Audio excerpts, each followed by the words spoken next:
Talk about an electrifying game, sir. I think Arsenal deserved it. But Gyökeres, he had something, that penalty. I mean, I think it was a penalty, but You do? yeah, I guess because they said Nick Pope kind of touched the ball and all that, but I just think it still was a penalty just because he touched the player. And he was the only person that was left for Nick Pope to beat and score the goal.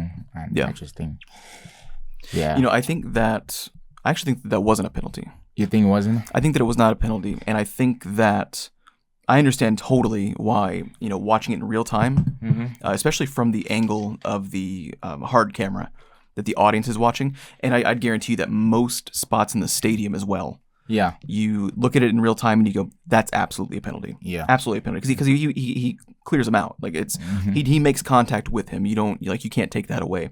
However, usually it's when the player is not making a genuine effort for the ball. Yeah. Right? And that's usually a one-on-one. It's usually not.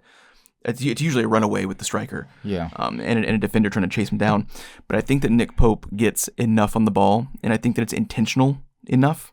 It's not so much that he's basically like extending his arm and leg as a way to, I'm either going to stop the ball or you. It was my foot is going here to send this ball this direction. Yeah. How about the second one? Wasn't a penalty for sure, just because I don't think he was trying to make his body. The Gabriel one. The Gabriel one. You sound like an Arsenal fan right now. I guess that's actually the one that people were saying was most certainly a penalty, and they called it wrong. Yeah, but that one is kind of weird because I don't think just because the guy is falling, then it's not like he did that. He was falling like that, It's different. If he was like falling like that, then he was like, okay, he's trying to make his body big or trying to. Yeah. So here's the curious thing about that one.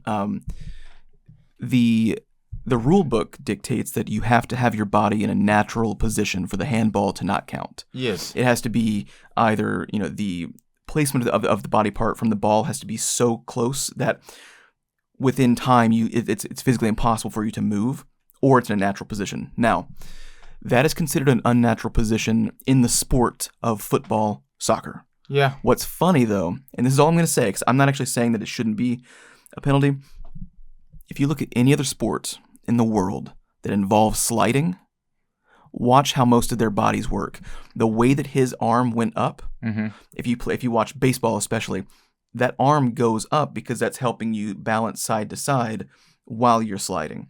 That is a natural sliding motion. However, under the rules of this game, it does seem unnatural. So, by the rules that the sport have set, that is an unnatural movement. I don't agree. That is a very natural movement. Yeah. But if your sport's telling you that it's unnatural, then you can't move your hands that way anymore. No, I get that, but the difference that I would personally say is just because if he had done a little slide, like with the hand, then we would have seen intentionally, because there's also the intent. Yeah, sure. But because he was going like that, and essentially there wasn't really a real intent where you can I see agree. it like, hey, because some people would try to fake it with the natural, trying to make it a little bit intentional, why kind of bearing it in under the fact that they're sliding where the body has to keep balance. So they people were saying that like he should have kept his arm lower. Yeah, and I'm sitting there thinking, like, and I get that. Well, but to me that's more unnatural, because it's like if you're sliding in that position and his hands up extended for balance, and you want him to bring it lower, it's almost like he's trying to touch his leg, his foot, which is what he's using to block. So really what you're doing is saying, I want my hand closer to my foot, which I'm using to block. Yeah. That makes it look like you're just using your hand as a second foot. And that looks more intentional than this is how every other athlete in the world slides. Yeah. Except in this sport. However, in your rule book, it says that you just can't slide like that, which is why everybody walks around like pretty little ballerinas with their hands behind their backs.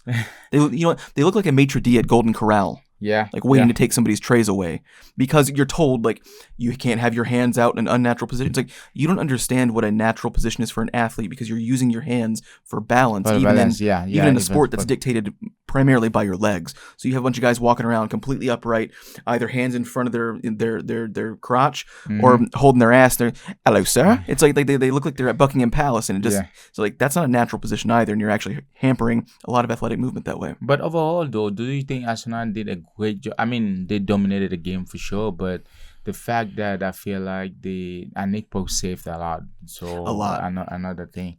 But overall, does Arsenal or that team look like it's a contender for any cup right now? Is that like in the next month they can look like that, but right now, I was gonna say, like, yeah, they need to have that mentality, for longer, because you know that first year where they were on this golden run, where they had Saliba, Ben White was brand new, and you know they were much more aggressive and forward-minded and confident.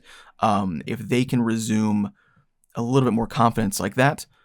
They can be, but this can't be a one-off where once you're back with the big six teams again, all of a sudden half your starters are starting. And then half your starters are coming on in the 70th minute, and nobody really looks like they're interested in scoring. They look like they're interested in maintaining possession, but then they're turning the ball over in odd places.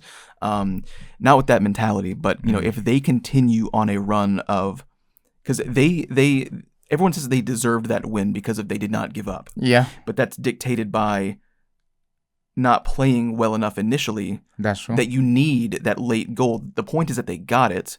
You know, like they earned that late goal. But, you know, there's still a lot more tidiness that needs to present itself.